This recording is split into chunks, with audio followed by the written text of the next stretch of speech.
Selamat pagi, kita bersama lagi dalam Ruang Bicara yang dibawakan kepada anda di Bernama TV. Dan sudah pasti hari ini juga kita memilih satu topik yang cukup relevan sebenarnya dengan perkembangan semasa untuk kita sembang-sembang bersama dengan seorang tetamu yang cukup istimewa yang sudah pun berada di studio Ruang Bicara ini. Baiklah, topik yang kita pilih hari ini di Ruang Bicara ialah COVID-19, jaminan keselamatan makanan. Jadi satu topik yang cukup penting sebenarnya. Dan tetamu yang sudah pun bersiap sedia bersama dengan saya di studio Ruang Bicara ini, kita ingin mengucapkan setinggi-tinggi terima kasih dan juga mengucapkan selamat datang kepada Yang Berhormat Datuk Seri Dr. Ronald Kiandi, iaitu Menteri Pertanian dan Industri Makanan. Jadi Datuk Seri, apa khabar? Kabar baik, Cik. Ini pertama kali Datuk Seri bersama kami di Ruang Bicara. Ya, selepas dilantik sebagai Menteri di Jabatan Kementerian Pertanian. Betul. Dan kami juga ingin mengambil kesempatan ini sebenarnya untuk mengucapkan setinggi-tinggi tahniah kepada Datuk Seri di atas pelantikan sebagai Menteri Pertanian dan Industri Makanan. Satu kementerian yang cukup penting sebenarnya, dan sudah pastilah satu cabaran yang cukup hebat kepada Yang Berhormat Datuk Seri sendiri.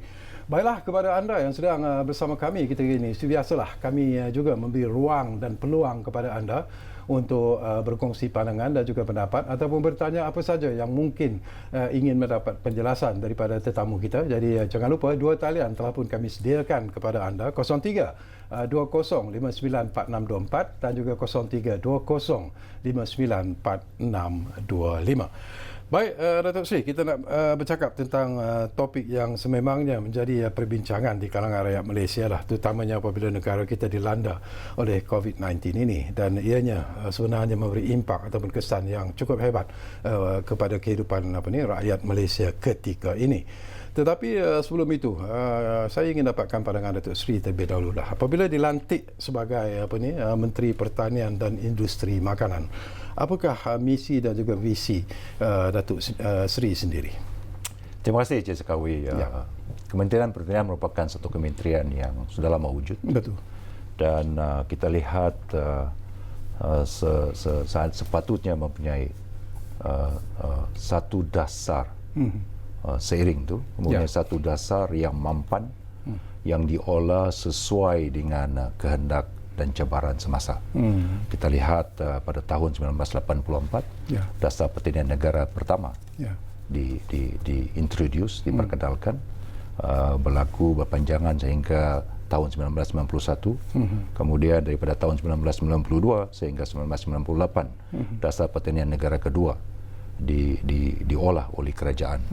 Kemudian selepas itu dasar pertanian negara ketiga bermula daripada tahun 1998 sehingga tahun 2010. 2011 dimulakan dengan satu dasar yang dipanggil sebagai dasar agro makanan negara. Dan ianya berlanjutan sehingga tahun 2020. Dan bermula daripada tahun 2021 sedang diolah sekarang ini adalah dasar agro makanan 2.0.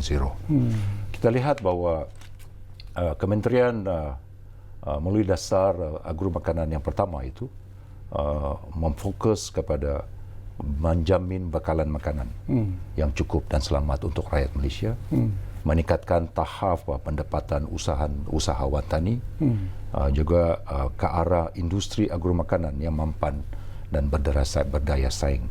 Dan 7 hala 7 yang diolah ketika itu untuk membentuk agro makanan, dasar agro makanan yang pertama, iaitu menjamin bekalan makanan negara, meningkatkan sumbangan industri agro makanan, melengkapkan rantaian nilai, memperkasakan modal insan, memperkasakan aktiviti research and development, inovasi dan juga kepenggunaan teknologi, mewujudkan persekitaran perniagaan yang diterajui oleh sektor swasta, memperkukuhkan sistem penyampaian perkhidmatan. Dan semua ini dikhususkan kepada 7 industri yang khusus, iaitu beras, perikanan, ternakan, tanaman, pertanian bernilai tinggi, industri asas tani dan juga agro pelancongan. Itu merupakan asas yang diwujudkan, dipegang oleh kementerian ini dalam dasar agro makanan yang pertama. Jadi kalau kita lihat lanjutan daripada itu, kita dapat menilai pencapaian yang dibuat oleh kementerian. Kita dapat melihat bahwa dari segi Global Food Security Index 2019, daripada sudut affordability, food security, dari sudut affordability, availability, quality dan safety, negara kita berkedudukan di tangga 28 pada tahun 2011, iaitu naik daripada tangga 40 pada tahun 2018 menuju kepada tangga yang ke-28 dari segi standing kita dalam negara-negara di dunia ini. Dari segi Global Food Security Index 2019, memang kita dalam kedudukan ke-28 di antara negara-negara di dunia ini. Dan kalau dilihat daripada negara-negara serantau ini, kita cuma di belakang Singapura dari segi food security. Maknanya dasar kita berjaya meletakkan Malaysia sebagai negara yang kedudukannya dalam global food security ini di tangga yang ke-28, naik daripada tangga 40 pada tahun 2018. Okey. Kita belum lagi ingin menyentuh tentang impak kesan daripada COVID-19 Datuk Seri ya. Tetapi saya tertarik hati bila Datuk Seri melihat ataupun menerangkan tadi tentang apa yang ingin dicapai sebenarnya bila kita bercakap tentang pertanian dan juga industri makanan itu sendiri. Tetapi ramai juga yang bertanya sebenarnya Datuk Seri, apakah masanya mungkin sudah sampai di mana kita harus mengubah pendekatan kita sebenarnya dalam memajukan baik daripada sektor pertanian maupun industri makanan itu. Banyak yang bercakap tentang memodernkan industri pertanian, memodernkan industri makanan itu sendiri. Jadi apakah Kementerian Pertanian dan Industri Makanan sebenarnya sedang menuju ke arah itu? Ya, memang kalau kita lihat daripada dasar agromakanan yang pertama itu, dia ianya meletakkan Malaysia dalam tangga yang selesa dari segi rating kita. Dan kalau kita lihat bahwa negara kita sektor pertanian ini menyumbang lebih kurang 7.13% daripada KDNK. Itu merupakan satu pencapaian walaupun kecil, dan dari segi nilai wang ringgit itu ialah berjumlah lebih kurang 101 bilion ringgit. Itu sumbangan sektor pertanian. Hasil daripada dasar agro makanan kita, kita menyumbang lebih kurang 7.13% daripada KDNK. Dan kita lihat dari segi SSL, tahap sara diri yang dicapai oleh kerajaan dari segi daging, telur, ikan, kita mencapai hampir 100%. Dari daging kita 100%, telur kita 100%, ayam kita 100% dari segi SSL. Tetapi banyak lagi pengeluaran yang mungkin boleh kita perbaiki. Dari segi pengeluaran beras umpamanya, kita cuma mencapai lebih kurang 69-70% daripada keperluan negara. 30% kita import daripada luar, negara-negara pengekspor. Buah-buahan kita mengimport buah-buahan temperate. Dari segi local production, buah-buahan tempatan kita mencapai lebih kurang 80% daripada SSL. Daging kita rendah. Kita cuma capai lebih kurang 20%, 80% kita import. Pengeluaran tempatan hanya sampai kepada 20%. Dan ikan kita lebih kurang 92%. Kita cuma mengimport ikan-ikan temperate. Dan itu merupakan pencapaian kita dari segi SSL. Sebab itu, tetapi yang ketara sekali, kita masih mengimport banyak. Kita mengimport hampir lebih kurang 18 bilion ringgit pada tahun 2019. Import makanan kita. 2018 18 bilion ringgit. 2017 19 bilion ringgit. Berarti kita ada imbangan dagangan yang negatif. Walaupun kita ada dasar agro makanan yang begitu cantik, diolah sedemikian rupa, tetapi dari segi SSL ada sektor-sektor pertanian yang kita masih rendah dari segi pencapaian SSL. Dari segi imbangan dagangan kita masih negatif, kita masih mengimport lebih daripada mengekspor. Sebab itu saya katakan bahawa kalau dikatakan apakah hala tuju pendekatan baru yang perlu dilakukan kerajaan, kita mesti olah satu dasar agro makanan yang baru yang berlandaskan kepada keinginan untuk melihat sumbangan sektor pertanian dalam KDNK negara. Itu merupakan satu visi yang perlu dicapai oleh kementerian ini. Kedua, kita mesti kurangkan imbangan dagangan itu. saya katakan tadi kita mempunyai imbangan dagangan yang negatif, mengimport lebih banyak daripada mengekspor. Jadi kalau kita olah perkara yang perlu dilaksanakan oleh kementerian adalah untuk mengimbangi imbangan dagangan yang negatif itu. Apa masalah yang sebenarnya berlaku, Datuk Seri? Kenapa berlakunya ketidakseimbangan ini? Di mana silap? Okey, kita mesti lihat apa yang menyebabkan import kita lebih banyak. Import kita adalah daripada makanan ternakan, lebih kurang 4 bilion ringgit. Negatif, maknanya mengimport lebih banyak daripada mengekspor. Makanan ternakan, bijirin dan sediaan lebih kurang 3.65 bilion ringgit. Mengimport lebih banyak daripada mengekspor. Imbangan yang berbeza itu. Sayur-sayuran temperate kita mengimport lebih kurang 3.64 bilion ringgit. Daging hampir 3 bilion ringgit. Tenusu hampir 3 bilion ringgit. Jadi ini merupakan sektor pertanian yang kita import lebih banyak daripada kita ekspor. Sebab itu kita katakan bahawa tumpuan harus diberikan kepada sektor-sektor di mana kita mengimport banyak daripada mengekspor. Okey, kita akan sambung lagi Datuk Seri, tapi saya difahamkan kita sudah pun ada pemanggil di talian sekarang ini, Encik Abdullah Osman dari Seremban Negeri Sembilan sudah pun ada di talian kita sekarang ini. Assalamualaikum Encik Abdullah. Halo. Halo Encik Abdullah. Assalamualaikum. Waalaikumsalam. Ya, silakan. Datuk, dah ada dua perkara lah Datuk. Ya, Assalamualaikum. Pertama sekali ialah tentang Datuk ada sebut tadi, yang Muhammad Datuk ada sebut, kita ekspor beras dalam 30%-nya 70% daripada negara. Kenapa tidak kita tanam padi untuk 100%?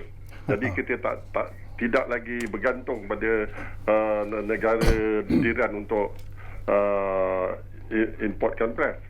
Jadi macam di Indonesia dia beras dia tidak boleh keluar daripada negara dia. Dia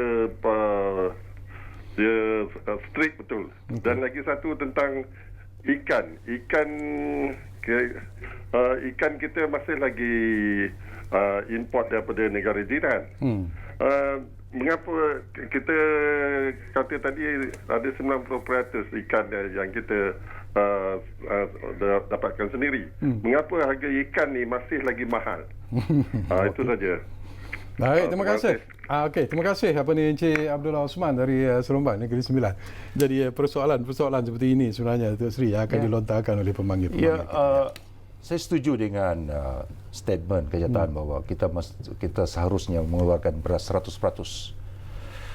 Tetapi memang itu merupakan hasrat kementerian dan juga merupakan hasrat kerajaan.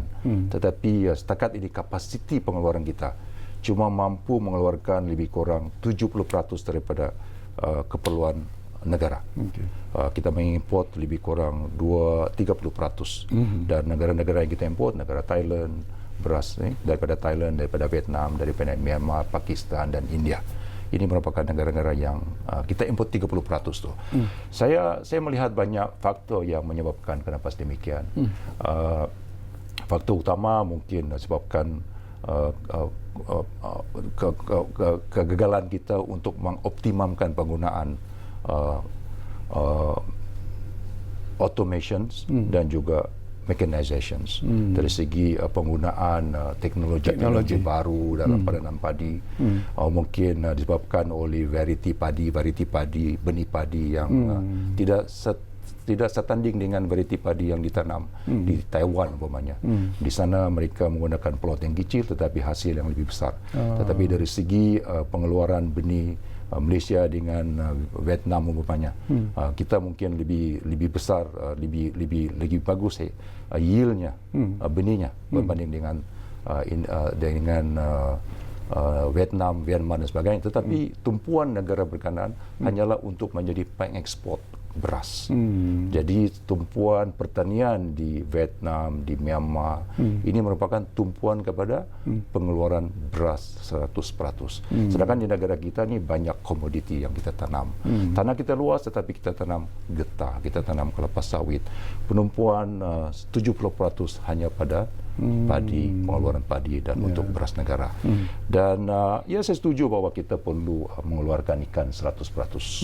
Kita lihat ini merupakan satu masalah yang dihadapi. Kita mempunyai industri kita menjemput pelabur asing untuk melabur dalam sektor pelbagai sektor di negara kita. Tetapi kita kurang menumpu kepada menjemput pelabur asing untuk membangunkan industri laut dalam perikanan.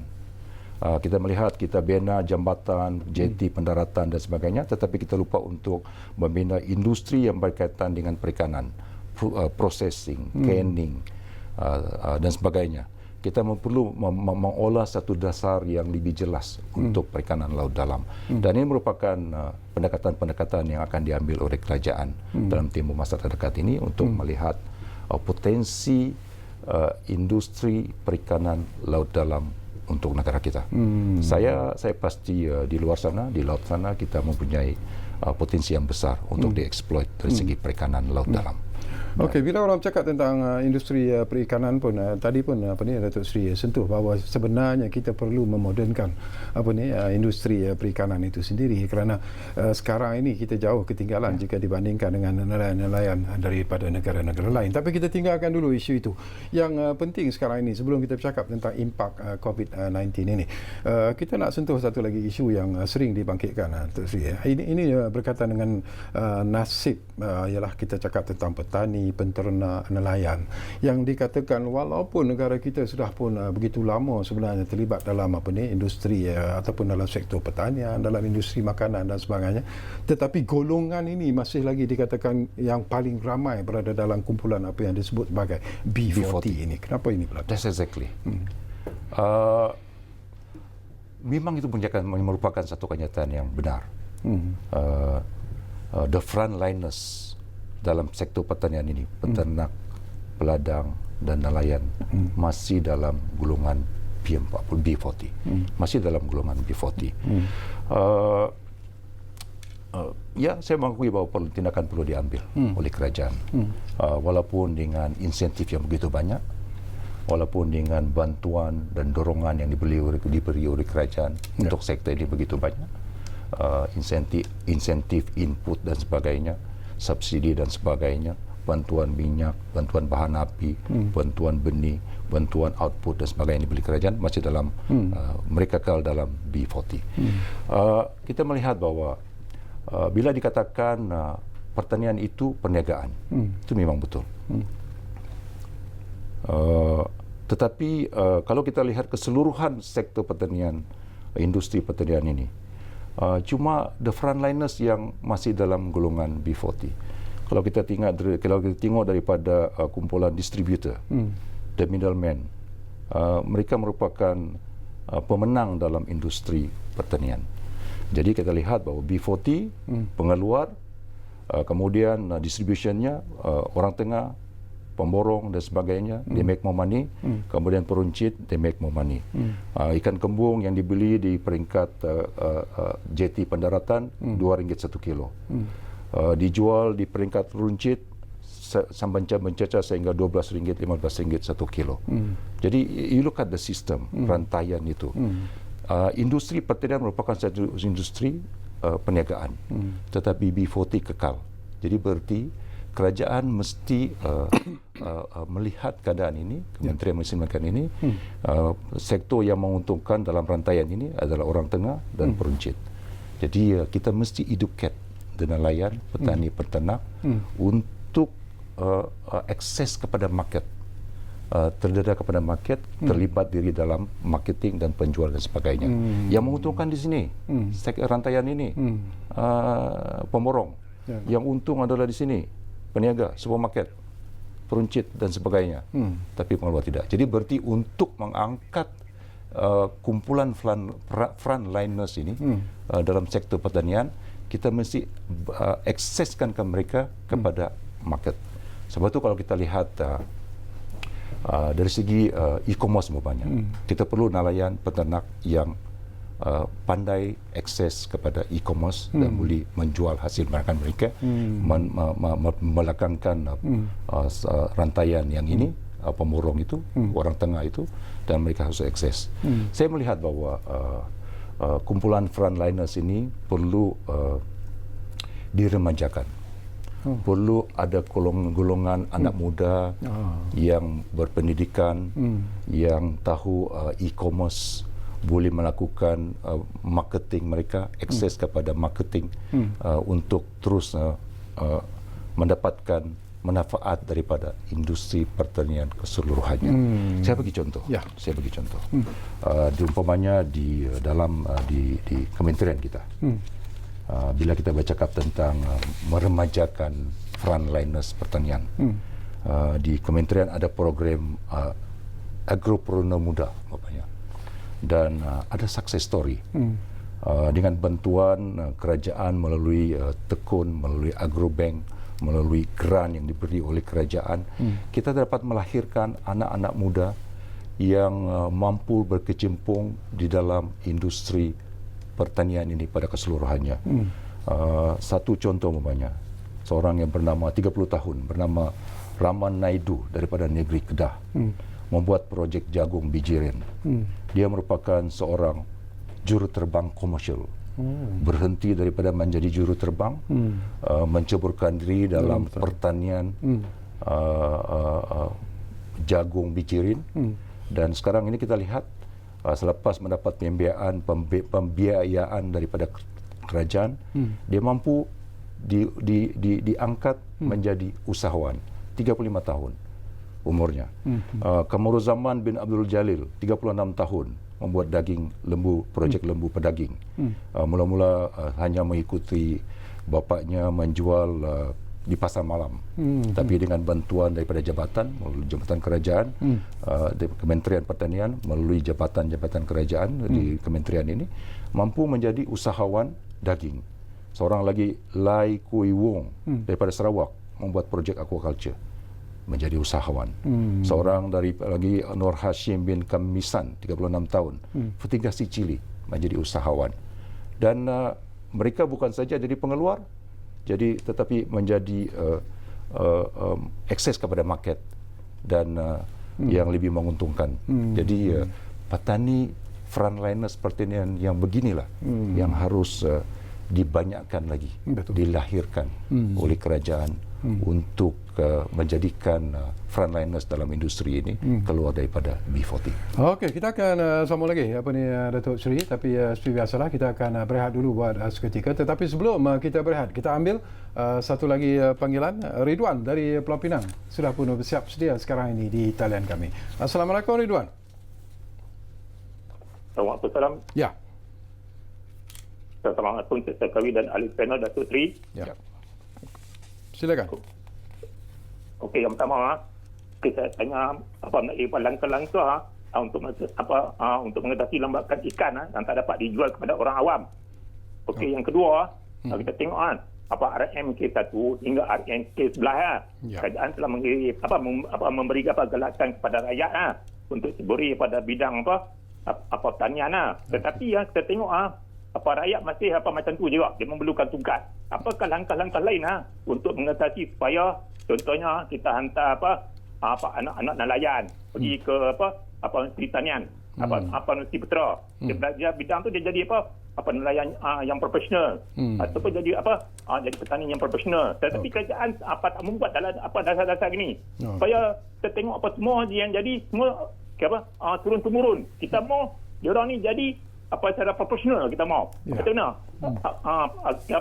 Menteri dapat memberi jawapan secara ikhlas dalam hal ini. Sekian, terima kasih. Wassalam. Baik, terima kasih banyak-banyak Ridwan dari Pulau Pinang. Menarik juga persoalan yang dibangkitkan oleh Ridwan. Tapi apapun, kita akan berehat dulu buat seketika, dan anda jangan ke mana-mana, kembali semula sebentar saja lagi bersama kami di Ruang Bicara yang kami bawakan kepada anda. Tentunya mana lagi kalau bukan Bernama TV. Kita jumpa lagi selepas ini.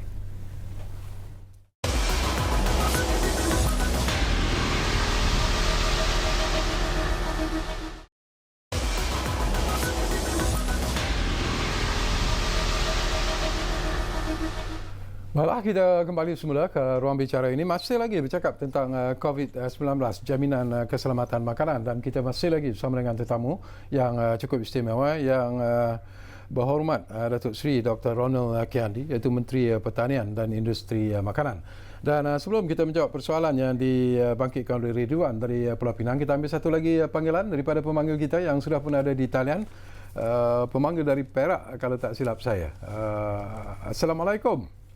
Hello, yes. Diva, ya. Hello, ya. Hello? Ya. Oh, yes. Hello, sir. I would like to ask the Ministry of Agriculture, sama ada, sekarang COVID-19 pandemic is really getting worse. Ya. Okay. So how the ministry is assuring that the food is being supplied perhaps equally or in a sufficient manner, sufficient amount to the states or perhaps to the people who are suffering from the pandemic, like perhaps they may have a low wage or low salary. How the ministry is assuring that the food supply, basic food supply, for example, like groceries and all, are being supplied to the people who are from the low socioeconomic background? Okay. That's my question. Okay, thank you. Apa ni, Diva from Perak, ya. Okey, ini kita pergi straight lah kepada isu ini. Ini isu yang sebenarnya menjadi kerisauan rakyat Malaysia apabila negara dilanda oleh COVID-19 ini. Jadi mungkin banyak yang bertanya di luar sana apa sebenarnya peranan yang telah pun dilakukan oleh Kementerian Pertanian dan Industri Makanan dalam usaha untuk membantu rakyat yang mungkin risau tentang jaminan keselamatan makanan. Ada tak beras yang mencukupi? Ada tak barangan-barangan yang mencukupi dalam usaha mereka menghadapi ancaman COVID-19 ini? Ini satu persoalan yang ini. Saya ingin katakan bahawa walaupun kita berhadapan dengan COVID, berhadapan dengan PKP, kerajaan tidak pernah menghalang, malah mempermudahkan rantaian makanan ini daripada pengeluar melalui distribution, pengedaran dan juga sampai kepada outlet-outlet yang dibenarkan oleh kerajaan. Inilah merupakan satu-satu industri yang dikategorikan sebagai industri esensial yang dibenarkan oleh kerajaan walaupun ada kawalan-kawalan di dalam PKP ini. Jadi seharusnya dia tidak terganggu dari segi bakalan, kuantiti bakalan makanan dan rupanya.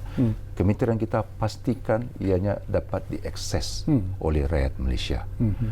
Kita boleh membeli di pasar raya, kita boleh membeli di pasar basah yang diizinkan, kita boleh membeli di pasar Fama, di pasar Nikmat dan LKM dan agensi-agensi di bawah Kementerian Pertanian ini. Saya ingin katakan bahawa banyak outlet yang dibenarkan oleh kerajaan jualan mengikut kluster ini. Pusat pertanian kekal, Agrobazar Kadai Raya, Fama Corp, Pusat Operasi Fama, My Farm Outlet, Agrobazar Online, PST terbuka, LKIM, Nikmat, Agrobiz melalui online dan sebagainya. Semua ini rakyat Malaysia boleh mengakses kepada barang keperluan makan seharian. Ini merupakan jaminan yang dibuat oleh kerajaan yang mengkategorikan industri makanan ini sebagai industri esensial. Saya katakan bahawa bukan itu saja, the related industry yang berkaitan dengan industri makanan dibenarkan. Kilang-kilang yang beroperasi yang berkaitan dengan industri makanan dibenarkan oleh kerajaan. Setakat ini saya dipahamkan lebih daripada 4,000 buah kilang yang beroperasi berkaitan dengan industri makanan, pengeluaran makanan dan sebagainya. Plastik untuk membungkus barang makanan diizinkan oleh kerajaan dalam PKP ini. Lebih daripada 4,000 buah kilang yang berkaitan dibenarkan oleh kerajaan. Semata-mata untuk memastikan barangan makanan ini berada dan dapat diakses oleh rakyat Malaysia. Jadi saya katakan walaupun dalam PKP ini kita masih boleh mendapatkan makanan. Walaupun ada larangan keluar tetapi kita masih membuka dengan SOP yang tertentu. Nak pergi pasar seorang, tidak boleh dua orang. Mesti tidak boleh daripada 20 minit dan sebagainya. Nak masuk pasar segar terkawal ini mengikut SOP yang ditentukan. Ada sanitizer, ada face mask, datang lalu satu haluan dan sebagainya. Tidak boleh berpusu-pusu tetapi dengan bilangan yang tertentu yang diizinkan seperti yang dikehendaki oleh SOP yang dikeluarkan oleh Majlis Keselamatan Negara. Adakah apa yang berlaku ini sebenarnya Datuk Seri ialah timbulnya apa yang kita sebut sebagai panic buying sebenarnya di kalangan rakyat Malaysia? That's exactly. Apabila kita mula lakukan adakan PKP, kita dapat melihat supermarket, barang-barang di supermarket habis dijual. Betul. Kerana adanya panic buying. Seolah-olah besok tidak ada jualan lagi, pasar raya akan ditutup. Tetapi lepas 3 hari PKP kita nampak bahawa keadaan kembali normal seperti sedia kala. Jadi berarti ada barang makanan. Tidak perlu panic buying. Ada satu ketika rakyat Malaysia membeli beras yang berlebihan untuk disimpan. Betul. Kerana dikatakan beras negara hanya boleh bertahan selama 2,5 bulan. Ini merupakan berita yang tidak tepat, berita yang palsu, yang tidak tepat, yang sengaja disebarkan oleh pihak-pihak tertentu. Dikatakan bahawa 2,5 bulan. Ini dengan mengambil kira satu perkiraan yang mudah, calculation made simple oleh pihak-pihak tertentu. Dikatakan stok kita 500,000 metrik tan dan keperluan bulanan kita 200,000 metrik tan. 500,000 metrik tan dibagi dengan 200,000 metrik tan, 2,5 bulan sajalah bertahan beras. Tetapi itu bukan keadaannya. Kita masih boleh mengeluarkan 70% daripada beras tempatan. Pada bulan Mei, pada bulan April ini sehingga bulan Mei 100,000 lebih lagi metrik tan akan dikeluarkan daripada pengusaha tempatan. Dan import beras kita daripada Thailand, daripada Myanmar, daripada Vietnam tidak terganggu walaupun ada kawalan keselamatan yang diadakan di negara-negara. Tapi setuju ataupun tidak Datuk Seri ini mungkin dari pengalaman ramai rakyat Malaysia sendirilah yang mengatakan bahawa stok barangan kadang-kadang susah didapati. Ikan misalnya kalau pergi ke pasar tu dah habis dan sebagainya kerana dikatakan bahawa peraih gagal untuk membeli stok yang mencukupi dan sebagainya. Apakah ini sebenarnya berlaku? Dia merupakan masalah distribution, agihan. Ada supermarket yang kurang ikan, ada supermarket yang kurang telur kerana adanya pembelian yang berlebihan oleh pelanggan dan sebagainya. Ada supermarket yang cukup bakalan itu. Kalau kita pergi pasar tani, berlambak. Kalau kita pergi jeti pendaratan, ini merupakan antara masalah yang dilontarkan kepada kementerian. Ikan tak boleh jual, sayur tak boleh jual, lambakan sayur, lambakan ikan dan sebagainya. Jadi berarti kalau ada pasar raya, ada pasar tani yang kurang ikan, itu merupakan masalah distribution. Tetapi di pihak keselamatan dalam negeri, jawatan kuasa yang menangani COVID ini sentiasa memberitahu dan sebagainya kepada pihak-pihak yang berkuasa, yang berwajib ini untuk facilitate, permudahkan penghantaran lori-lori yang mengangkat ikan, mengangkat sayur, mengangkat barang makanan ini supaya ia sampai dapat didistribute secara teratur di supermarket supaya rakyat Malaysia dapat membeli akses kepada barang makanan ini. Ya. Dulu sebelum kita dilanda oleh COVID-19, sebelum kita terikat dengan PKP, dulu ada pasar tani. Sekarang ini apa yang disebut sebagai pasar segar terkawal itu sendiri. Bagaimana Datuk Seri melihat sambutan terhadap pasar segar terkawal ini? Apakah ianya menggembirakan rakyat? Kalau sambutan diukur daripada jualan keseluruhan, PST ini sahaja. 7 hari yang lalu ianya dibuka. 60 unit daripada 97 yang dijadualkan. Pun ketika ini sudah mencecah hampir 9 juta ringgit. Keseluruhan jualan daripada PST ini saja. Daripada PST saja. Kalau kita lihat daripada semua agensi Kementerian Pertanian ini sudah mencecah hampir 60 juta ringgit jualan keseluruhannya. Jadi berarti kita membuka ruang kepada petani, kita membuka ruang kepada pengusaha gerai, Fama mengambil peranan, LKM mengambil peranan, Nekmat memainkan peranan untuk memastikan the frontliners in the industry, peternak, ladang dan juga nelayan ini dapat menjual hasil mereka, dapat diangkut hasil mereka dan dijual di pasaraya dan pusat-pusat jualan yang dibenarkan oleh kerajaan dalam tempoh PKP ini. Saya dipahamkan juga Datuk Seri, dikatakan bahawa Kementerian Pertanian dan Industri Asasani juga akan memperkenalkan apa yang disebut sebagai e-business ataupun e-commerce sebenarnya bila kita bercakap tentang hasil-hasil pertanian dan juga industri makanan ini. Jadi apa perancangan yang dibuat oleh kementerian sebenarnya untuk menjayakan program ini ataupun projek seperti ini? Nikmat bis dan juga agro bis yang dijual secara online sudah lama dibuat oleh Fama dan juga Nikmat. Tetapi walaupun dari segi sambutannya tidak menggalakkan, tetapi dalam tempoh PKP ini, dalam tempoh KP, kita melihat banyak inisiatif-inisiatif yang dibuat. Kerana kurangnya outlet, kerana kurangnya pasaraya dan pusat-pusat penjualan ini yang dikawal disebabkan oleh PKP, banyak stakeholder dalam e-commerce ini, pemain-pemain penting dalam e-commerce, Lazada umpamanya mengadakan usaha online e-commerce direct daripada Cameron Highland, portal e-commerce Asia umpamanya sedang berurusan dengan Fama ketika ini, dan banyak lagi pihak-pihak persendirian dan pemain-pemain penting dalam e-commerce ini yang datang berjumpa dengan Fama untuk mengadakan joint venture, usaha sama bersama Fama untuk menjual barangan keperluan makanan ini secara online. Jadi ini merupakan satu kejadian yang berlaku disebabkan oleh PKP.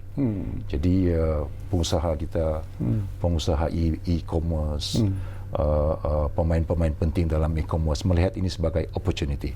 Tetapi saya melihat ini merupakan satu usaha baru yang perlu diperkasakan bukan saja setakat PKP ini.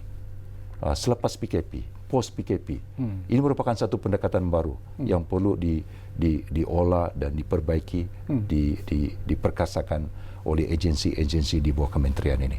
Saya melihat ini merupakan satu peluang perniagaan, satu bentuk perniagaan yang perlu digalakkan oleh rakyat Malaysia.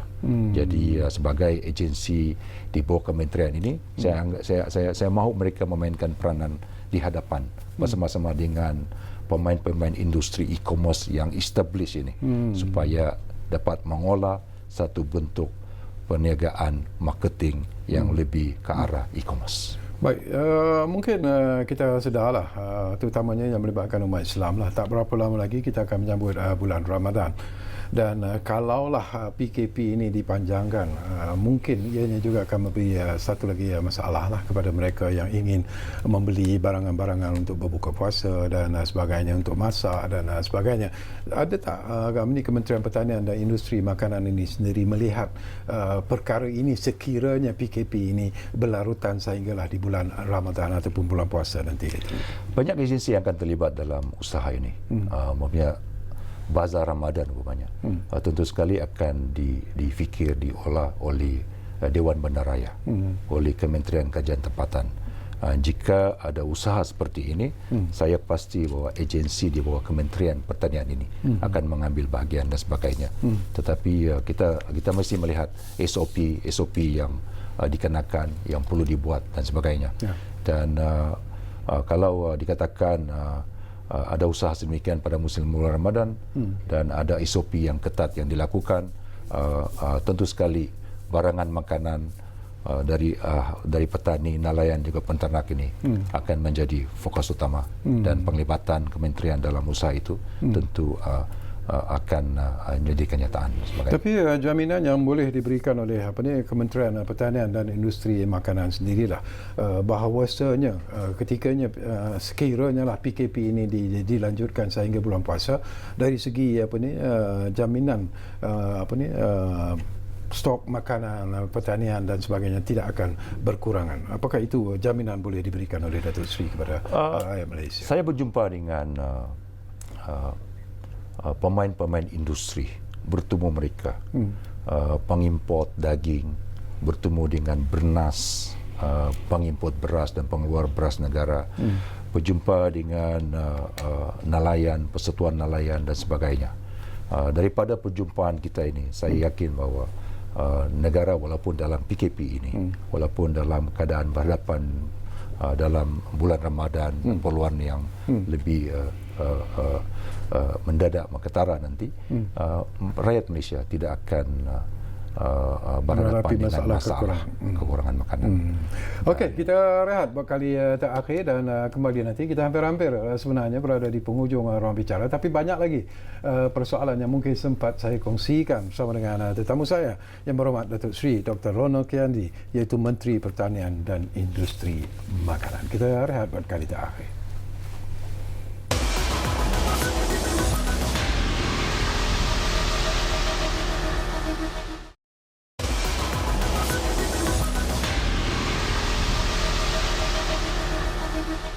Baiklah, kami berterima kasih kerana anda masih lagi bersama kami di ruang bicara ini yang kami bawakan kepada anda di Bernama TV, dan kita masih lagi bercakap tentang COVID-19, jaminan keselamatan makanan, dan kita masih lagi bersama dengan yang berhormat Datuk Seri Dr. Ronald Kiandi, iaitu Menteri Pertanian dan Industri Makanan. Saya difahamkan ada pemanggil di talian sekarang ini walaupun tak jelas. Sarah dari Petaling Jaya ada di talian kita sekarang ini. Halo Sarah.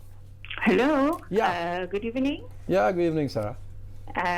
Boleh dengar ke? Boleh, jelas. Ya, no problem. Okey. Saya nak bertanya soalan dengan Datuk Seri. Ya. Disebabkan sekarang dalam keadaan kita yang macam kita kan sebagai rakyat kita terlalu risau. Bila PKP ni akan berakhir dan kemungkinan besar akan lagi macam ke jangka yang lama lah. Maksudnya macam ke 3 bulan ke 6 bulan kita tak tahu. Sebab tu macam rakyat pun dah start macam panik, barang cukup ke tak cukup ke. Betul. Jadi saya rasa macam kementerian ni tiba-tiba jadi macam sangat popular, like macam okey, cukup tak makan kita dekat negara ni. So persoalan saya, memang saya percaya kementerian memberi jaminan bahawa makanan tu adalah memang akan cukup. Cuma persoalan saya, kalau misal katakan kalau kita lanjutkan PKP ni kepada macam ke 2-3 bulan lagi, ada tak macam alternatif atau macam apa-apa yang benda yang boleh for example lah, macam kalau kita kekurangan beras, apa alternatif kerajaan pertanian ni lah, bahagian kementerian ni untuk nak tambahkan beras kita tu. Memang kita import jugalah. Tapi kalau kita nak buat secara lokal ni, macam mana kita nak jamin benda tu akan sentiasa ada? Sebab beras tu dia takkan tumbuh macam 1-2 minggu, sebulan 2 bulan kan? Betul. Itu soalan saya lah. Menarik. Baik, terima kasih Sarah dari Petaling Jaya. Satu persoalan yang menarik sebenarnya. Nanti kita dapatkan pandangan dan juga reaksi daripada yang berhormat Menteri. Tapi kita ambil satu lagi panggilan. Wah, panas talian kita sebenarnya, Tok Sri. Amy dari Kuantan ada di talian kita sekarang ini. Halo Amy. Hello. Assalamualaikum tuan. Ya, Waalaikumsalam. Ya, saya silakan. nak tanya soalan berkaitan dengan pada Menteri. Okey, Assalamualaikum Menteri dan selamat malam. Okey, saya nak tanya, saya selaku petani, saya mewakili Malaysia Agripreneur Network, saya nak tanya apakah langkah atau inisiatif kerajaan untuk membantu para petani yang terjejas dengan masalah pengeluaran hasil, penjualan hasil ketika ini. Dan yang keduanya, satu soalan lagi, kita tahu buat masa ini channel utama, orang kata nadi pasaran buah-buahan dan sayuran di Indonesia seperti Pasar Borong Selayang ditutup buat sementara waktu akibat kes COVID.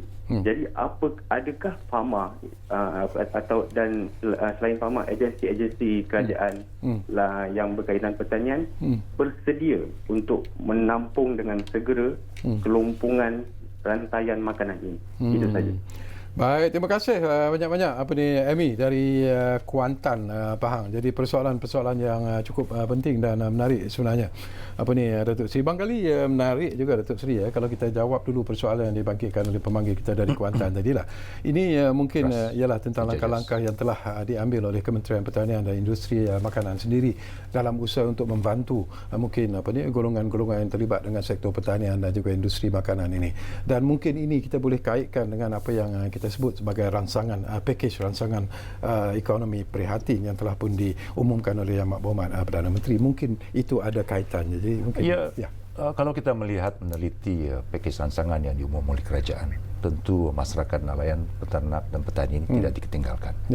1 bilion dana yang diuntukkan oleh kerajaan dalam pengumuman rancangan yang kedua itu melibatkan food security.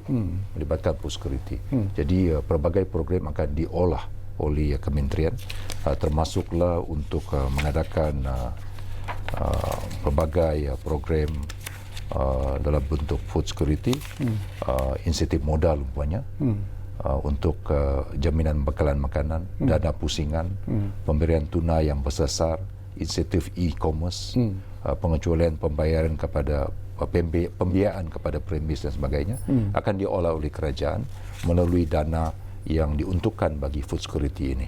Jadi kita sedang dalam penelitian pengolahan untuk membantu masyarakat frontliners industri pertanian ini. Kita lihat juga insentif-insentif yang dibuat oleh kementerian setakat ini.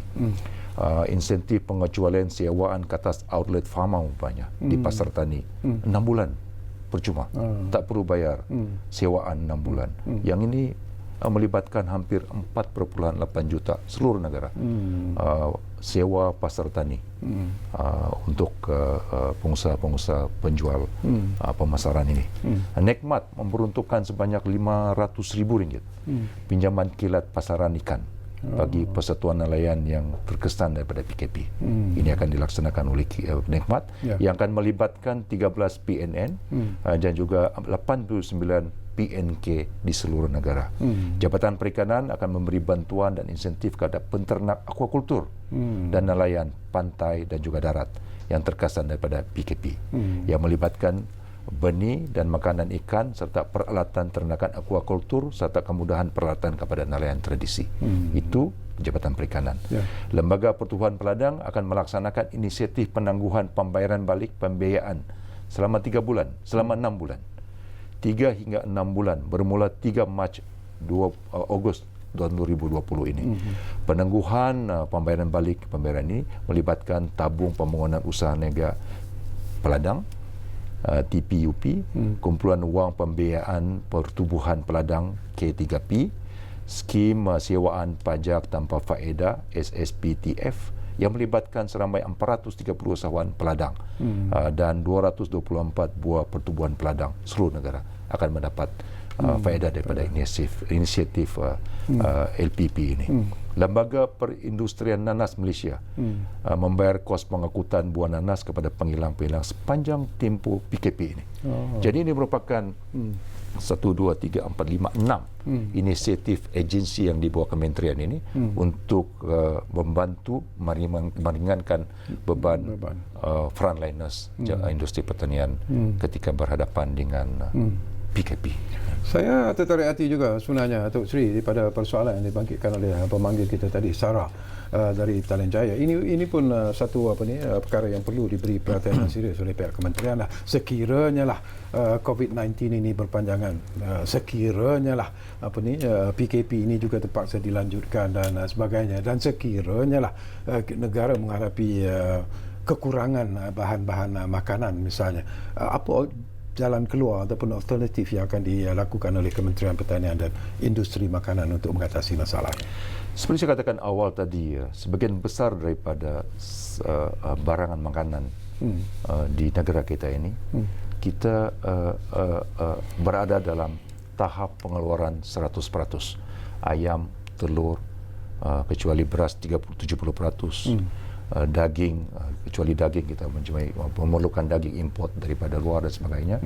Jadi kalau melihat dari segi keupayaan pengeluaran dalam negara, kebanyakan daripada barang makanan ini akan mampu bertahan dan diperoleh oleh rakyat Malaysia. Beberapa barang makanan yang diimport seperti tenusu dan sebagainya, tetapi kita mempunyai pengeluaran domestik yang ketara juga. Jadi beras, import dan pengeluaran tempatan. Bulan April dan bulan Mei ini merupakan musim menuai padi di bahagian selatan Semenanjung Malaysia ini. Bulan Ogos, September, Desember itu merupakan musim pengeluaran padi di utara Semenanjung Malaysia. Semua ini merupakan akan memenuhi kehendak 70% daripada kegunaan rakyat Malaysia. Jadi kalau kita kira stok yang ada sekarang ini, stok import yang sedang dalam penghantaran, secured contract melalui Bernas dan negara-negara pengimport, jangkaan tuaian beras yang akan berlaku April, Mei, September, November, Oktober, November ini, saya yakin kita tidak akan berhadapan dengan masalah beras. Okey, kita tinggal lebih kurang 2 ataupun 3 minit saja lagi, Datuk Seri. Seruan Datuk Seri kepada rakyat Malaysia yang sedang menghadapi cabaran COVID-19 ini dan juga sedang menghadapi cabaran PKP ini. Jadi mungkin ingin disampaikan sesuatu daripada Datuk Seri. Silakan. Jangan melakukan panic buying. Jangan membeli terlalu banyak daripada keperluan, kerana berbuat sedemikian akan mengakibatkan orang lain tidak dapat stok untuk makan dan sebagainya. Kerajaan sentiasa berusaha, Kementerian Pertanian akan sentiasa berusaha untuk menentukan barangan perlu makanan negara ini terus dapat diperoleh, diakses oleh rakyat Malaysia dalam tempoh PKP ini. Kerajaan sekarang ini serius tentang keselamatan makanan. Satu jabatan kuasa kabinet yang akan dipengurusikan oleh Perdana Menteri sendiri dan akan dianggotai oleh beberapa kementerian termasuk Kementerian Pertanian ini akan duduk berbincang untuk memastikan keselamatan makanan negara ini sentiasa terkawal. Sebelum kita berpisah dari udara, nak tanya satu soalan yang ikhlas, nak jawapannya ikhlas daripada Datuk Seri lah. Agak-agak PKP ini akan disambung tak lagi tu? Kita tunggu pengumuman yang akan dibuat oleh Yang Amat Perdana Menteri. Baik, terima kasih banyak-banyak kepada Datuk Seri Dr. Ronald K. Andy, iaitu Menteri Pertanian dan Industri Makanan, kerana sudi bersama kita di ruang bicara ini. Dan secara ikhlasnya saya cukup selesa sebenarnya sembang-sembang bersama dengan Datuk Seri.